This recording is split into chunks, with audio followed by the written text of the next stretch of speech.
How is this? Perfect. Right. Okay, good. Nice. All right. Hello, everybody, and thank you for joining today. We've already had a little bit of a chat, and it's nice to see everyone, some familiar faces and some new faces. And for the newer people here, what we are going to do is we're going to talk about the Transnational Access Program of Aquaserve. So Aquaserve is the project, and then within the project there are several things happening, and one of them is the Transnational Access Program, and that's why we are all here. We have Ana Aranda here, who's the project manager of Aquaserve, and Adelino Canario, who is the project coordinator. We also have several access managers here. So those are the people really working at each of the access providers, the host facilities. So thank you very much for joining today as well. And I would ask you to please introduce yourselves in the chat. Everyone else is also very welcome to introduce yourselves, but really the access managers, if you can just identify yourself as an access manager, and that way people already know who you are. And in case they are looking at your facility specifically, they can ask you questions directly. And this presentation will just introduce the program more broadly and hopefully answer some general questions. Okay, so first of all, we have a little video which should play now. Imagine accessing Europe's leading research facilities and instrumentation with funded travel, accommodation, and experimentation. All to advance research in sustainable aquaculture, fisheries, ecological restoration, or the blue economy. This is what Aquaserve offers you. With over 600 scientific services in 60 state-of-the-art research facilities across 16 European countries, Aquaserve provides funded access to research facilities, free access to biodiversity, food and fisheries databases, and training opportunities. This will allow you to address major societal challenges, upscale your research, and actively contribute to European policies. Take the opportunity. Researchers worldwide from academia, industry, and policy can apply. We are waiting for you.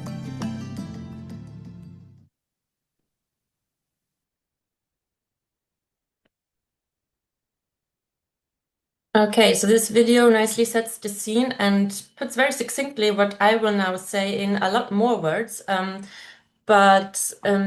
so in Aquaserve, so the larger project, we have several kinds of offers. The one that we will talk about today is the funded access or transnational access. I will use these two terms synonymously. But just to point out to you very quickly, there's also a virtual access offer. So through the Aquaserve website, you can directly access e-services like databases, data, etc., that do not require a selection process. They are just there ready for you to download or interact with. So you can access that through the website and through the Aquaserve partners who are part of this virtual access. And then another thing that Aquaserve offers is training for the users of the services, but also for the larger research community. And again, if you go to the website, to the dedicated training page, then you can find your way to the training offer there. And I'm sure that Anna will put everything in the chat, or probably already has. But to go back to number one here, the funded access, that's what we will now have a closer look at. As we just heard in the video, we have over 600 services really. So those are distinct services that you can request, and they are offered by over 30 different partners with 60 facilities in 16 countries in Europe. So this is a large transnational access program, and the overall funding available here is 8.5 million euros, and that's divided among the partners. And We will talk a bit later about why it's called Transnational Access Program, but I will abbreviate it as TA program just to save us all some time. And as I already said, some of the access managers who actually work at those 60 facilities are here today. And so this is a good chance to ask direct questions if you want to. And again, access managers, if you haven't already, please introduce yourselves. So first to quickly talk about what's actually, what we mean by a service and what is included here. When you apply for a TA or for a funded TA project and for services in Aquaserve, you apply for a specific technique or maybe fieldwork access or a digital service at a specific access provider or host. And this can be on-site access or it can be remote access. So if we think about remote access, that could be that the access provider sends you a strain or sends you a sample or carries out an experiment for you and sends you the data. Then when we talk about on-site access, that is really you going to this host facility and conducting the experiment yourself or analyzing data yourself. And in the case of both on-site and remote access, what's also included here is a standard set of consumables, and this will depend on what exactly it is that you're doing. And depending on the technique, depending on the service, there are certain consumables that will be included. This is something that the access provider will let you know up front, and you will discuss all of that before the project even starts. Anything on top of the standard consumables that are always part of the service will have to be covered by you. But again, this is something you will talk about directly with the access provider. And then for on-site access, the program also covers your travel, accommodation, and meals. Here I put an asterisk because it's very important to talk about these details with the access manager, so your host, before you book anything, because there will be specific national and institutional requirements. Also, it's a very heterogeneous network, and the different access providers, the different institutions will have different ways of reimbursing travel, or some of them will even book it for you. Most of them will not. You will have to book it up front and get reimbursed. So this is just to say these are details you need to just talk about before you plan and book anything. Okay, now there are two different types of calls in Aquaserve, which you might have seen on the website already. One of them is the open call, and as the name suggests, it's always open. That means that we always accept new proposals at any time.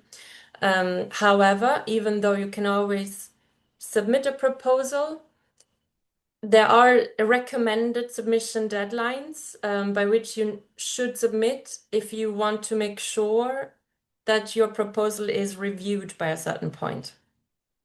Because each proposal goes through first a technical evaluation check by the access provider, then scientific review, and then it's evaluated by the user selection panel that actually makes the decision whether a proposal is funded or not.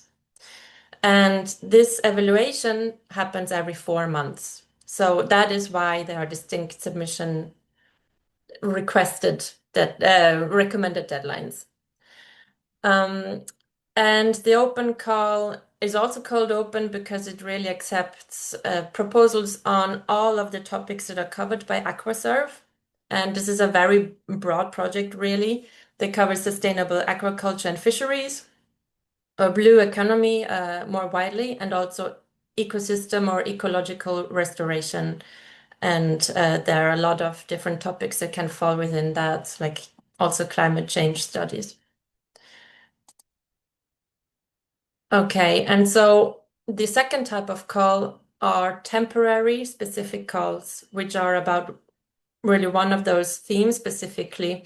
And here you will have a dedicated time window where you can submit, and then that will close, and that's the end of that call. At the moment, we have one of those challenge-driven calls, and that's a call on sustainable aquaculture. So if what you're working on is really related to this specific topic, then we recommend that you submit to this call. But the submission deadline is very near, it's on the 31st of March. And what we're looking for here, this is a Horizon Europe project, and we are very much aligned with the European priorities in the European Green Deal, etc. And what we're looking for here are projects that advance and further our progress towards these goals. And that's also something that in the application form, you are asked to specify how your project helps us work towards these priorities, which you see listed here on this slide.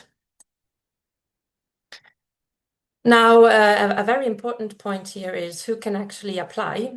And here again, it's a very welcoming and broad program, I would say. But of course, there are still eligibility criteria. So if you want to apply as the main or lead applicant, you should have a master's degree or a master equivalent degree at least. And you need to be affiliated with an organization, a bona fide organization. You are welcome to be affiliated with an academic or private organization. And we also welcome researchers from non-Horizon Europe associated countries, so from all over the world. Now, to the point of transnational access. Here again, as the name suggests, what the eligibility criteria require is that if you want to access services somewhere, you need to go to a different country than the one that you reside in. So this is the transnational part of it. And that's also true for remote access. Whether you're going there or whether something is being shipped to you, it should not be from an access provider that's in the same country as you are. However, as always, there are exceptions to this rule, and these exceptions are specifically for facilities that are part of the EMBRC ERIC and the ANAE ERIC. And because of their status as European Research Infrastructure Consortia, you don't have this transnational requirement. If this is confusing, don't worry about it. You can always ask questions about that, but this is just to let you know the transnational requirement is important, but there are exceptions.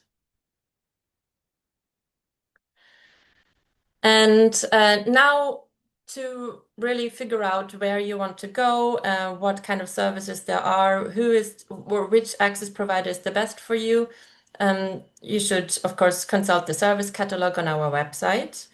There is a filter there, which I will go to now just to show you. On the service catalog page on the website, there are a few filters that you can use to make the search easier. So if you look at the service category, that's a very broad category like experimental facilities or molecular biology. If you go to subcategory, those are a bit finer. So if you want to have more of a specific search, then you can also search by country if you already know roughly where you want to go or where you cannot go. You can also filter by infrastructure and expertise, but I think those are only really relevant in specific cases. And I'll just jump back to this slide very quickly. One thing that's mentioned on this slide as well is the TA handbook. So if you go to the website on the resources page, you'll see a downloadable PDF. That's the user handbook or TA user handbook. And here, in addition to what you find on the website, you can also find a description of all the access providers in this PDF. And if you want to look for specific keywords, you can, use the Control F keys and search that way. And that might be a good way to look for services as well, in addition to the website. Now, once you've figured out where you want to go, and also here I want to mention that if you are lost and you're not sure who can provide the services you need, you can also always reach out to me and we'll take it from there. And once you know where you want to go, that's the moment where you need to reach out to the actual access manager of the facility. It's not obligatory, but it's highly recommended because your chances of having a successful proposal are, of course, a lot higher if you actually talk with the provider. And they can help you really put your TA project into shape and also let you know some important things up front about the feasibility of your project. And the info on where to find the access managers or how to contact them is also on the website. So each partner, each access provider has a dedicated page, and there you'll find the contact. Now, when you are at the stage of preparing your application, we recommend that you again go to the resource page on the website, and there you can download a Word file with the questions of the application form. The actual application will be filled out and submitted on a portal called ARIA, and you'll have the links to that too on the website. But on ARIA, there are sometimes some technical issues, and also it's not at the moment, it's still not possible to save drafts if you haven't filled every field yet. So we highly recommend that you just work offline on this Word file. Then you can also work collaboratively with the Access Manager if that's the way that things are going. And then you just copy and paste the questions or the answers from there. And once you have everything on ARIA, you submit your proposal, and that's then where the actual review happens, of course. So we will get the notification that your proposal is submitted. At that point, the access provider or access manager, whom you probably already have talked to, will check the feasibility. And they will let us know, yes, we can host this project, or no, we cannot host this project. If they say, yes, this is something we can provide, then your proposal goes through to scientific review. And this is a review done by two external experts who will check the proposal, the scientific part of it, according to a few criteria that I will show to you on the next slide. And once the scientific review is done, as I already mentioned, every 4 months, there's a user panel meeting, user selection panel meeting. And this is where all of the scientific review comments and scores are looked at together for all of the applications in that round. And then the decision is made which proposals are funded and which ones are not. I also forgot to mention that at the very beginning of this, we also checked the eligibility, of course. So those criteria that I told you at the beginning, master's level degree, etc. And another thing that happens really at a few points throughout the process is also a financial check, because access providers need to make sure that they can host your project, that there is enough budget, that it's within the defined budget, etc.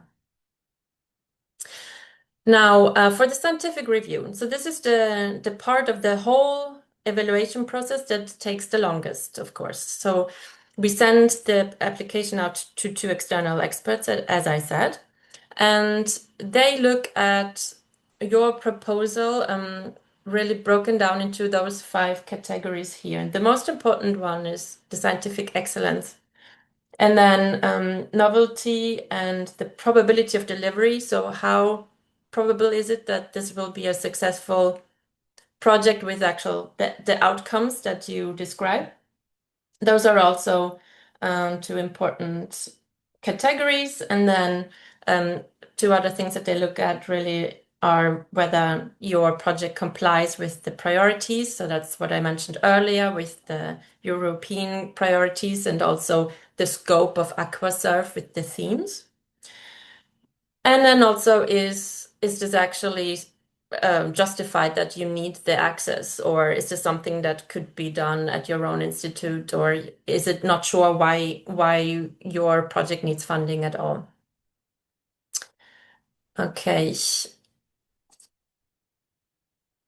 Now, let's say that your proposal has been reviewed, evaluated, you're funded. Congratulations. And now the fun begins. This is, again, where first you will receive an official email with the next steps. It will contain some important information. And then the access manager takes it from there. And together you will work on a hosting agreement that specifies everything that needs to be specified in terms of requirements, liability, what is included, etc. And this is something that's worked on collaboratively. So the access manager and also the user or user group need to agree on that and sign it. Another thing that you're asked to do is to set up a data management plan before the project starts. And you will get more information on how to do that and where to do that once your project is funded. And then this data management plan needs to be updated at later stages as well, and also revisited after the project. And an important thing is as well that we follow the open science and fair data principles.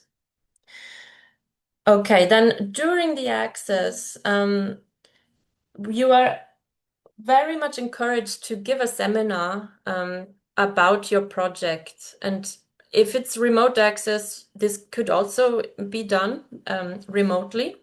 And if it's on-site access, then yes, we encourage you to give a seminar there directly on site. This is not mandatory at all, but it's a good way of getting to know each other and for people to understand what you're there to do. After the access, there are some reporting requirements. The most important one, or maybe that's my bias talking here, but one of the very mandatory ones is the activity report. So within 45 days of your project being finished, meaning the actual access part of it, of course, your overall research project might still go on, but once the access to services is finished, you have 45 days during which you are asked to send us a filled out activity report. This activity report has specific sections. It has a specific format. So there's a template that you can find on the website, and we send the link to that to you before your project starts, and then also again afterwards. And you here again will be asked to go and complete your data management plan or revisit what you drafted there. Then you're also asked to please send us pictures and or videos from your stay because it really helps the communication about Aquasurf. And also to fill out a user feedback form because that helps us improve the program. So those are not mandatory, but very much appreciated. And that's it for the general overview. So now we can get to questions, and I will stop sharing. Also, I just realized that I never introduced myself because I saw it on the slide. I just took it for granted, but I'm the access officer of Aquasurf. So I'm the person that if you have any questions about the application process, or as I said, if you don't know which access provider to go to, you'll be talking with me.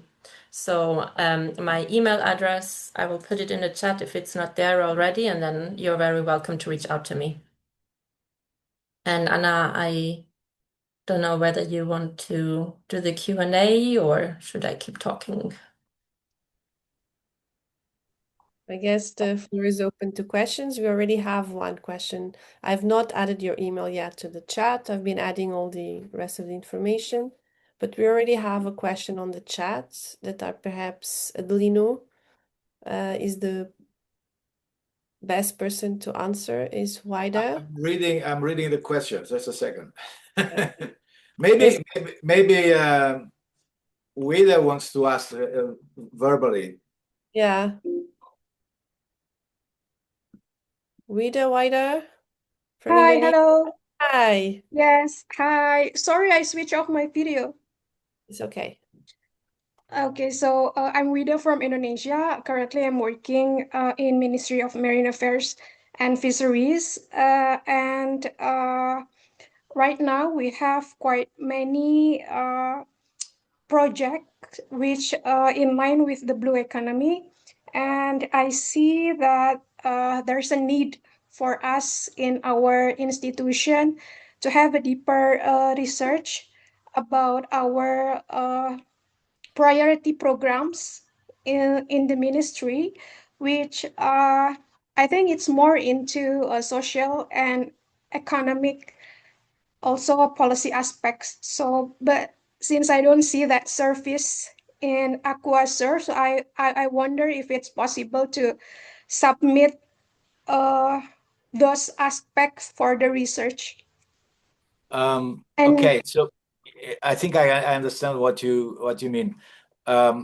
Yeah, so we don't have that service. That means, in principle, you shouldn't be able to apply. But if you have a more specific idea of what you would like to do, then you can send us an email. And if we don't have the service, maybe another similar project can have the service that you want. Because like AquaSurf, there are other projects. And certainly, I think we can try to help you in that. But the main thing is you tell us what you would like to do, and then we can evaluate better. Okay, because this is about, just to be clear, this is about doing research. It's a research project. And the main criterion that is used to evaluate these projects are scientific quality. So it's not just like you would like to go and visit someone.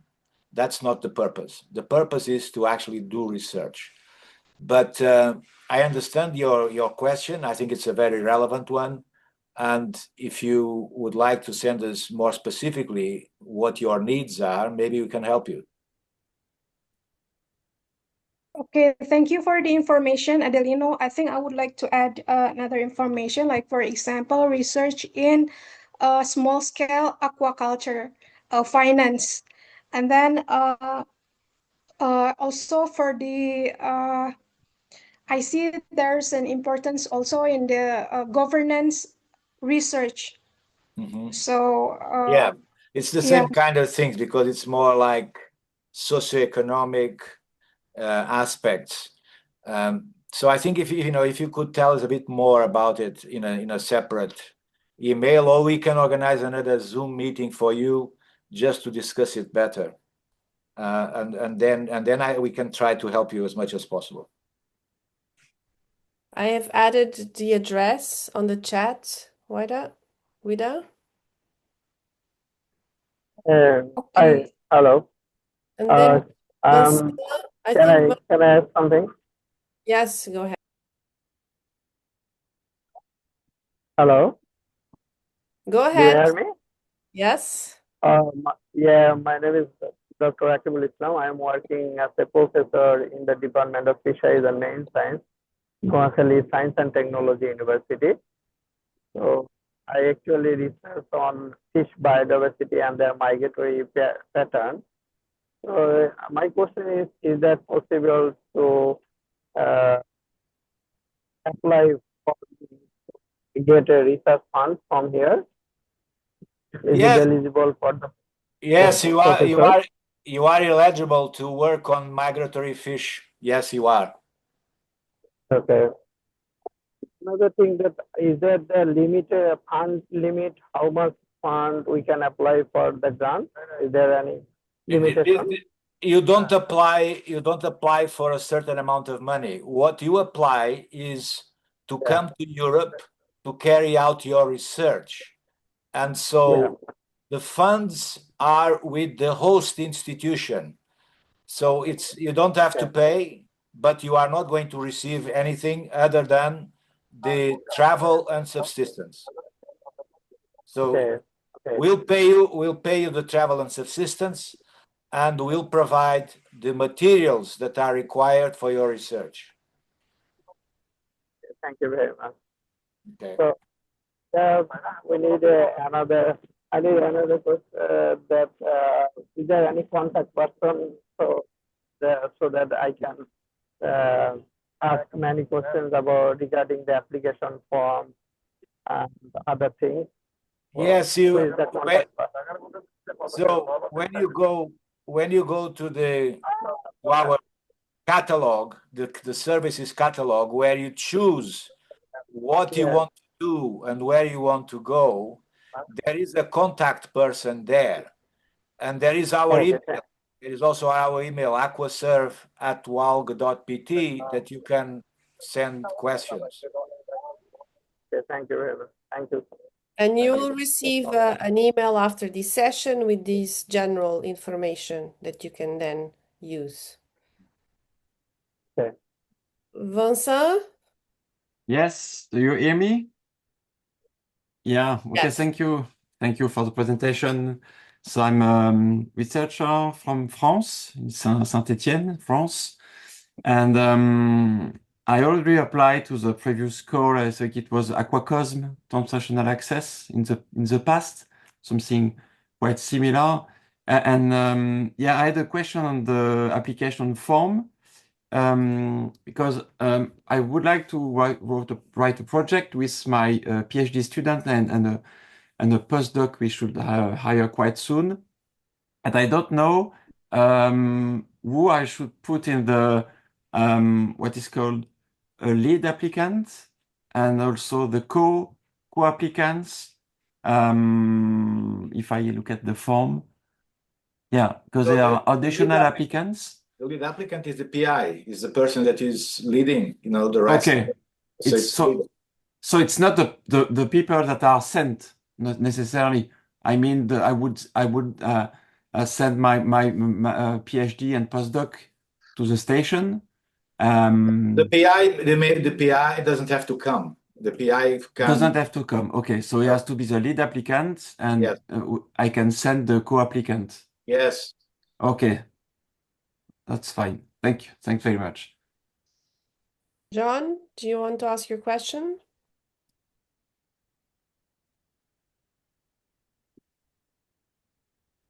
So John is asking if he can choose his own topic of interest for funding. When applying online, it is asking me to choose the services before proceeding.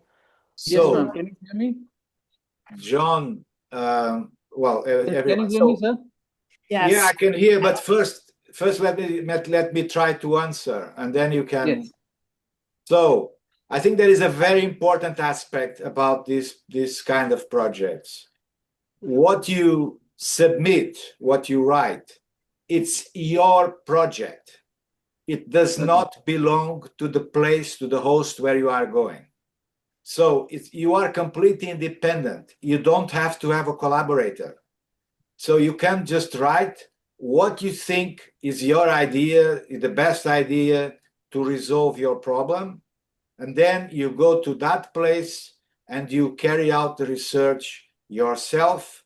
If you need help, you have help, you have technical help, you may have scientific help. Of course, sometimes you also need some expertise, because you may not be so familiar with a certain area. For example, let's say that you want to do some metabolomics in your project, but you are not a bioinformaticist or a biochemist. you may find a collaborator there, could be the person that is in charge of the equipment, and that's fine. It's so there is complete freedom for you to submit your own project, provided it can be done. Of course, it depends where we have the conditions for that. But you also can, if needed, have collaborators or technical help or whatever. So it all depends. So that's why when you want to submit, there is a contact point at the place that you choose to go. If you are not certain about where to go, you can also contact Stella, for example. You have all the information is on a website, and which can advise you. But essentially, when you contact the person of the host institution, the person can tell you better whether they have all the techniques, if something is missing, if it's possible or not, all of this. Okay. Okay, sir. Thank you. Okay. So if you have any more questions, you can always ask now or later. It doesn't matter. Okay. Thank you. And now we have Samadip, if you want to. So I want to know the possibility to work in conservation and management on estuarine wetlands. I'm a master's in marine biology, and I would like to know the possibilities. Well, I think the possibilities are infinity. It's just you just have to go to our website and look really where you want to go, because that's the limitation. You know, we are some institutes, not all the institutes in Europe, just some, and that means that you can choose whether where you want to go and what can be done there. I mean, so it's your project, as I said, it's your idea.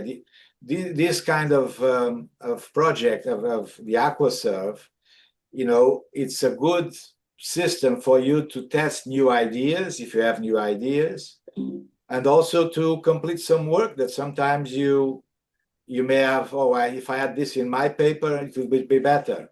And so this is the kind of thing, but it's your idea. It's not us that are going to tell you what to do.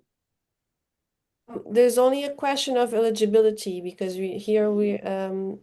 Samadip is doing the master still. So it's doing the master. He said he was the master. But finish your master.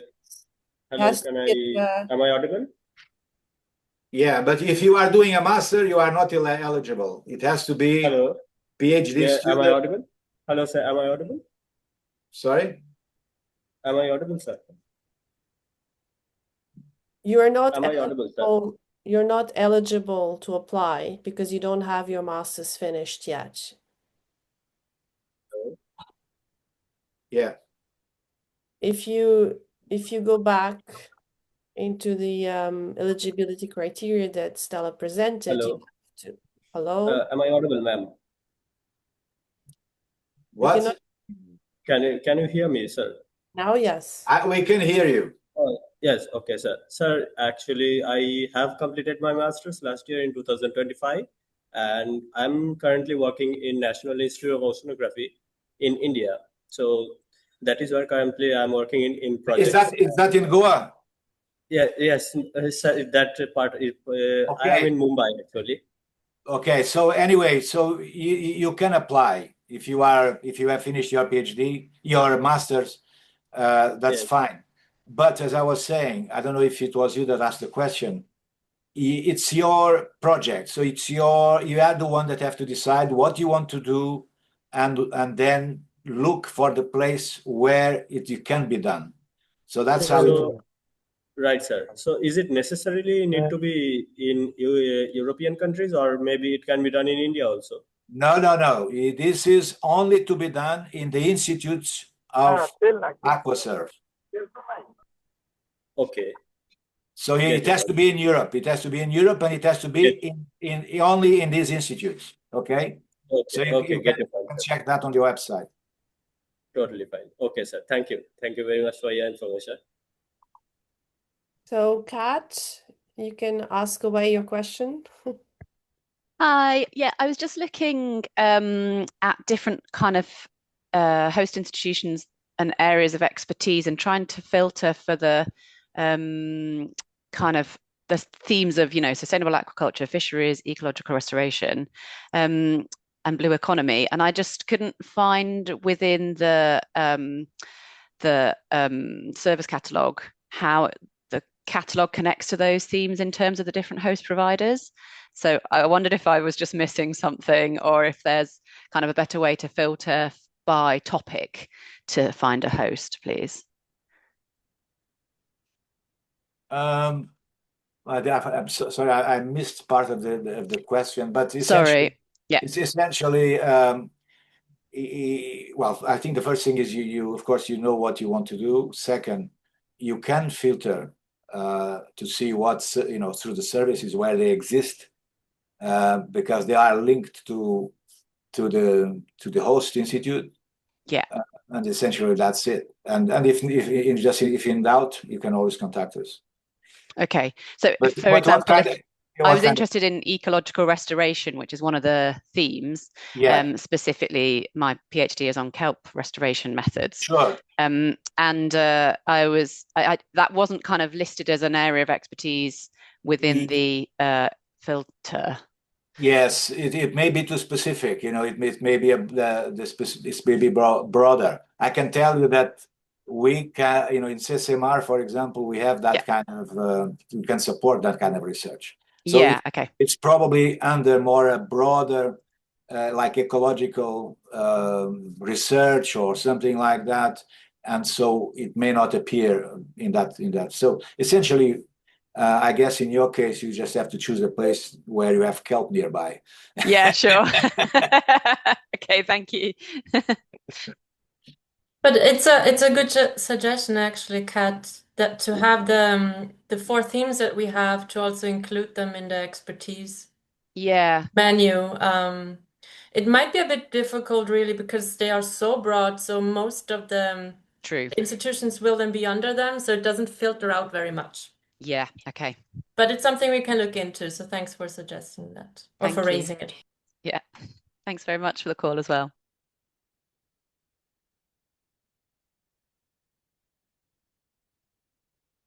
So, hello, Adelino, could I have one question? Sure. Okay, thank you. So, Ms. Stella just mentioned that the remote one, what does this remote exactly mean? That means I only write the proposal and submitting when I get No, the what it reply. means is this. What it means is this.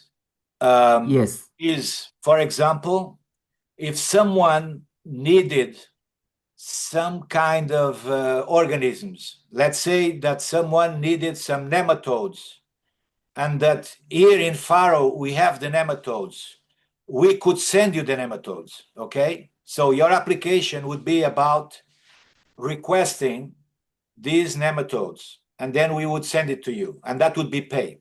That's one possibility.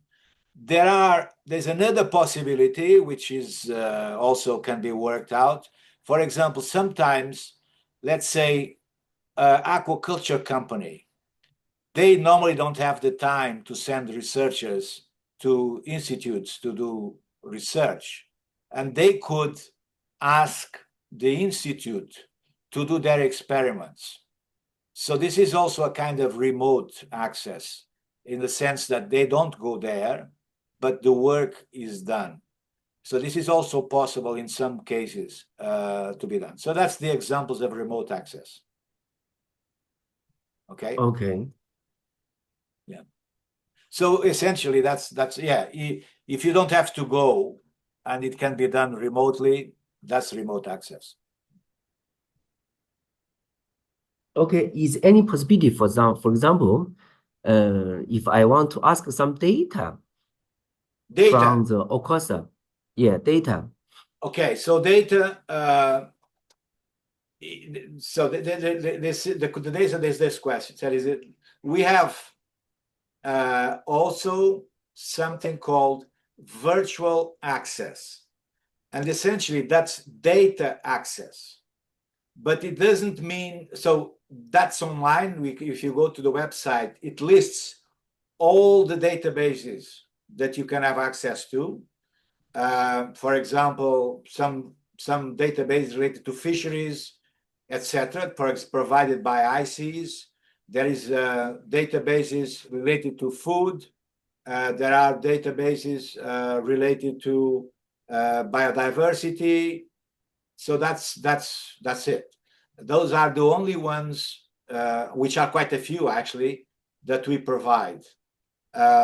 More specific data, I think you have to say what you want, and then we can see if there is anyone that have that data. But essentially, this is called virtual access. And for virtual access, you don't really need to apply. You just go to the website, find the link to the database, and you can just go and get the data. I just shared the link to the virtual access, so you can have a look at the databases, right? Pasquale. Okay, thank you. Still asked for other examples of remote access. And so I'm going to give you, for example, you can, we have a taxonomy service, and you can ask us to read your samples without coming here. Sure. So we give you the protocol to fix the samples, and then you send the samples to us, and we give you back the results. And another possibility of remote, this is a mixture of remote and virtual access, is if you want to perform analysis on our clusters, for example, this is a sort of remote access. Sure. Because you interact with our computers, but it's even virtual, maybe. Yeah. But it's correct, Pasquale. It's remote in our definition. It's remote, because anyway. Thank you very much for these examples. There are other examples. So essentially, when the person doesn't have to travel, we can call it remote access. The thing about virtual access, I'm sorry about all these names and so on, but the thing about virtual access is that you don't need to interact with any person. So you can just go into whatever computers or databases or whatever, and you don't interact with anyone. So that's the essential difference between remote access and virtual access. Okay. Okay, thank you.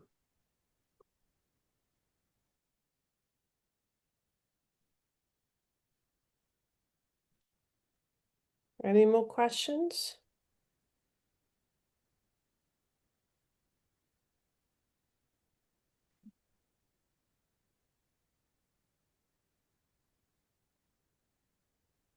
No.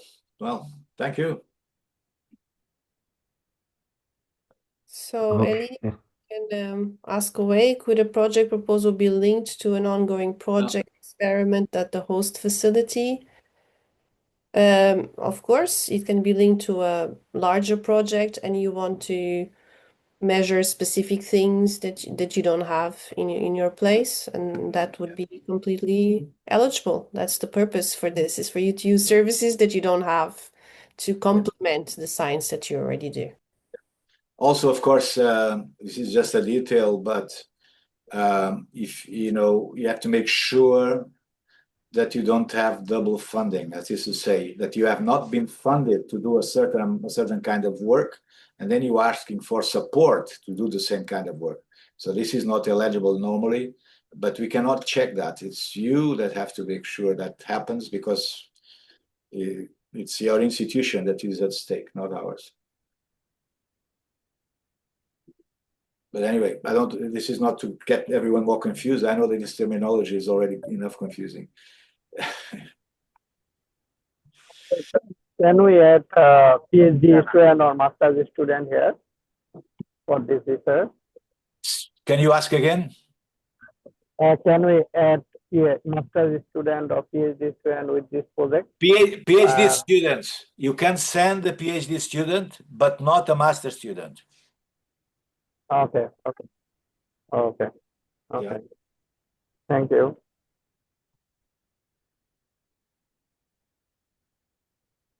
Any other questions? Does the funding cater for assessments, for example, to finish a PhD work with its funding over? No, I don't know exactly what you mean by this, but we don't. Basically, you get the per diem for the time you are at the host institution. That's all. We're not going to be paid. So I'm not sure what this means, but just to clarify, you're not going to be paid to do any work. You're just going to receive a per diem for expenses, like breakfast, lunch, accommodation, and some places can provide accommodation as well, so you don't have to get accommodation. But just to emphasize, as Stella stated, it will depend also on the specific way of working of each institution, basically, because because they have to, for example, at CCMR we have national law, we have CCMR rules, so this will depend. So you always have to discuss this with the access manager.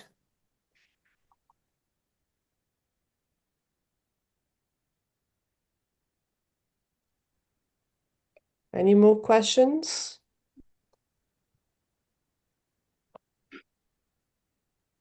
May I ask a question?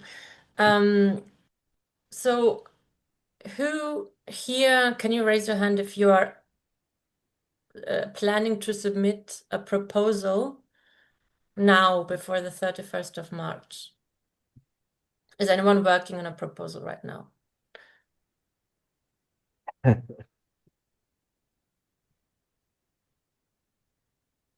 No. Okay. That's the Well, answer. that's good. So good. you're thinking ahead. Okay. Good. Okay, not sure to be ready for March. Okay.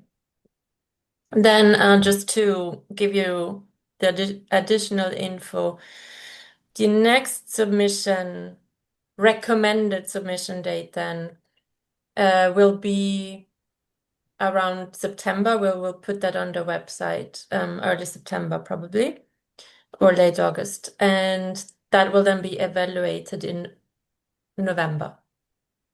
So anyone who submits now, end of March, or if you're a few days late, it's fine. You will be evaluated in July. Yes, Vincent. So I said that, or Vincent, I said that confusingly. If you submit now, it will be evaluated in July. If you miss this deadline, the evaluation round after that is November. So if you work on a project that is tied to seasons or that is time sensitive, and you are not sure whether you can meet the end of March deadline, but you're really in a pinch, then also reach out to me and we can see what we can do.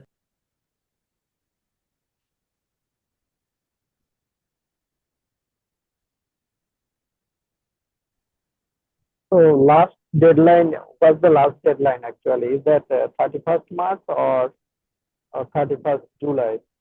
No, there is no deadline. What happens is the projects are evaluated every 4 months. So it's not a deadline. The project, so these offers will run until 2029. So you've got several years, but if you do it earlier, you may get better results. Thank you. Thank you very much.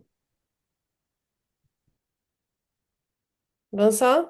Yeah, I would like to plan the experiments for next spring, so 2027. Does it matter if I submit now or in for the next the session of November? Is it good for the? Doesn't matter. It doesn't matter. It's okay. Doesn't matter for the timing of the experiments. Okay. The earlier the better, because then of course the access provider has more time to prepare it with you. November should be still early enough for them to set everything up for spring, but if you can do it earlier, then do that. However, if you already talk with the access provider, they will also, they will be aware of it and they can tell you how much of a preparatory phase there is needed, if any. Yeah. Okay. Do you already have the access provider Yeah. identified? Okay. Yeah. Another question I want to submit. So, my co-applicant, that means my co-principal investigator from Glasgow University, UK. So is that possible?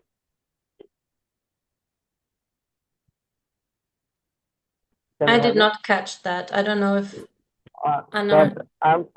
I want to apply, so I'm from Bangladesh, but another my co-applicant is from Glasgow University. Is that possible that two are different countries? We Yes. Yes, apply that's here. possible. And actually, thank you for raising that point because so this is your example, everything's fine. Just to piggyback on that question, if you have people in your research team that are from a different university in a different or organization in a different country, the transnational requirement applies to everyone in the team, and at least 50% or more of the overall team needs to be from a different country than the host. So to give you a concrete example, and now I'm just giving a separate example, so I'm not talking about your question anymore. But to give an example, if there's a research team of 3 people applying, 2 of them are based in, let's say, France, the third one is based in Spain, then this research team should not apply, well, let's say this, no, okay, sorry to confuse everyone. Let's say there are 3 people. One of them is based in France, one in Spain, one in Portugal. You cannot apply to any of those countries. With the exception of VMBRC. Exactly, and Anai. Anyway, for your question is simple. You can apply with another institution. So the 2 participants can be from different institutions, no problem. And you can Okay, thank you. apply also, on the other hand, you can apply to more than one service for your project. Okay, thank you. Thank you very much.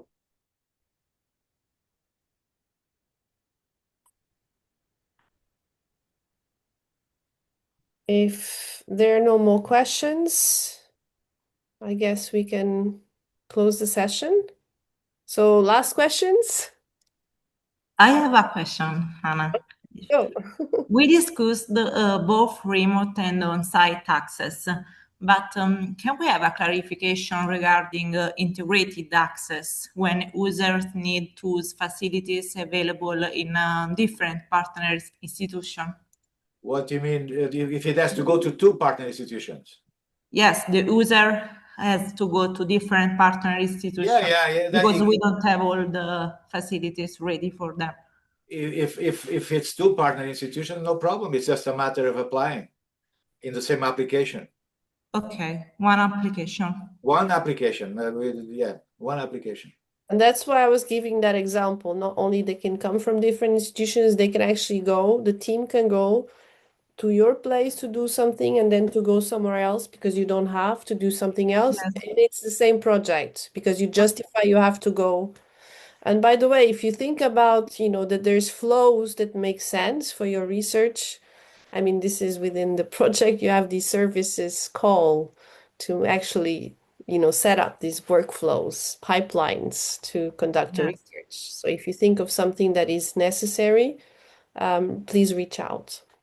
This is not for the, sorry, different conversation. But I think this is also clear for potential applicants that you can apply to different services. Okay, thank you.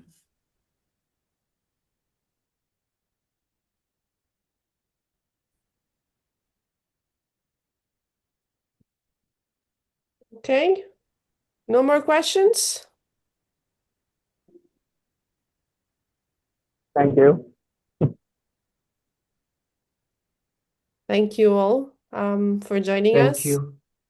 Thank you for all the Access Bye. Plus, who was also present here. I think it was really, really good. Thank you very much You. for your cooperation. We look forward to For reading your your proposals. Bye bye, everyone. See you. Thank you. Bye. Bye. Bye bye. Thank Thank you. you. Thank you. Bye. Bye bye.